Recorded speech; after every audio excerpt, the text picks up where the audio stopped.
মেয়ের বাবা বাজার থেকে মাছ নিয়ে আসছে, দেখি কি মাছ নিয়ে আসছে। আচ্ছা, এখানে তো মনে হচ্ছে চিংড়ি মাছ। চিংড়ি মাছটা খুব প্রয়োজন ছিল, বাসায় চিংড়ি মাছ নাই। কয়টা ছোট ছোট চিংড়ি মাছ বাসায় না থাকলে না সমস্যাই হয়। এই যে চিংড়ি মাছগুলো নিয়ে আসছে, চিংড়ি মাছগুলো ফ্রেশ, একদম তাজা, দেখে ভালোই লাগতেছে। তাজা মাছ দেখলে না মনটা ভালো লাগে। আচ্ছা, তারপরে দেখি এটা কি মাছ,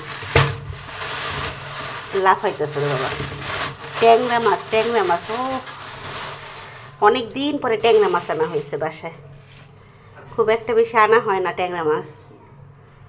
এখানে মনে হচ্ছে তো 1 কেজির মতো। যাই হোক, এগুলো এখন কাটা ধোয়া করব।